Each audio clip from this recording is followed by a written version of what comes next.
Kenya experienced an attack on its democracy, rule of law, and the integrity of its constitutional institutions. An otherwise legitimate expression of the fundamental rights and freedoms of assembly, demonstration, picketing, and petitioning of public authorities by a section of law-abiding citizens of the Republic of Kenya was infiltrated and hijacked by a group of organized criminals. Most regrettably, today's attack on Kenya's constitutional order has resulted in the loss of lives, also destruction of property and desecration of institutions and emblems of our sovereignty. Today's events mark a critical turning point on how we respond to grave threats to our national security. I assure the nation that the government has mobilized all resources at the nation's disposal to ensure that a situation of this nature will not recur again at whatever cost. I thank our security officers who were on duty today for applying themselves to the best of their abilities in the defense of Kenya and its people. Accordingly, I have directed all the organs of our national security to deploy measures to thwart any attempt by dangerous criminals to undermine the security and stability of our country. As the people of Kenya go to bed tonight, I give you my assurance that your security, that of your families and property, remains my utmost priority. To the young people of Kenya, who I must thank for helping our country organize our democratic discourse around issues, I thank you and assure you that the conversation you have begun around pertinent issues of our nation will continue to inform our policy and governance decisions.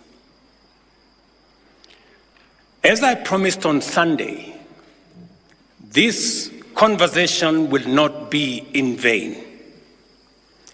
I will not only champion for the cause of issue-based, policy-oriented, and tribeless engagement on critical national issues, but also provide a framework for this conversation to be processed and its outcomes implemented. However, our national conversation on any subject matter must be conducted in a manner that respects and honors the foundational values upon which our nation is established, namely constitutionalism, the rule of law, and respect for institutions. It is very painful for Kenya that a conversation this crucial was hijacked by dangerous people who have caused us the kind of loss we have incurred as a nation today. It is possible that the criminals who rained terror on innocent people and attempted to challenge our law enforcement deployments are still determined to continue with their dangerous behavior.